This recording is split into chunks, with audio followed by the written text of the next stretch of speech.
మీరున్నప్పుడు generation వేరు, అప్పటి పద్ధతులు వేరు, అప్పటి మనుషులు వేరు. జనరేషన్ మారుతుంది, పద్ధతులు మారుతున్నాయి. ఇప్పుడు పైసా ఉంటేనే ఏ పనైనా అవుతుంది. అటువంటి రాజకీయాల్లో ముఖ్యంగా పైసా ఉంటేనే ఒక వ్యక్తి గెలవగలరు. అటువంటి తరుణంలో ఇప్పుడు పైసా లేకుండా మళ్ళీ గుమ్మడి నరసయ్య ఒక వ్యక్తికి సపోర్ట్ చేసి గెలిపించేంత సత్తా ఉందా? అది ఇప్పుడు సాధ్యమవుతుందా? ఇప్పుడున్న రాజకీయాల్లో సాధ్యం అవుతుంది. దాన్ని ఎలాగ మీరు ఛాలెంజ్ తీసుకొని చేస్తారు? ఇప్పుడు మా ప్రజలకి నేర్పింది, మా ప్రజలు నేర్చుకున్నది, వాళ్ళ కోసం ఎవరు పనిచేస్తున్నారో వాళ్ళ కోసం పనిచేస్తున్నటువంటి వాళ్ళకి వాళ్ళు ఎట్లా సహకరించాలో చేస్తారు.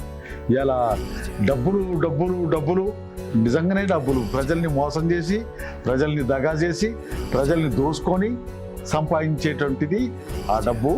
ఆ డబ్బుకి సంబంధించిన విషయంలో వాళ్ళు దోసుకునే పద్ధతులు ఎట్లుంటాయి, వాళ్ళు మోసం చేసే పద్ధతులు ఎట్లుంటాయి, వీటన్నిటిని వివరిస్తున్నటువంటి క్రమంలో ప్రజలు మాకెళ్ళి చూస్తున్నారు. ప్రజలు ఆ రకమైనటువంటి పద్ధతిలో మాకు సహకరిస్తున్నారు. ఆ రకంగానే ఇప్పటికీ కూడా ప్రజలు పనిచేస్తున్నారు.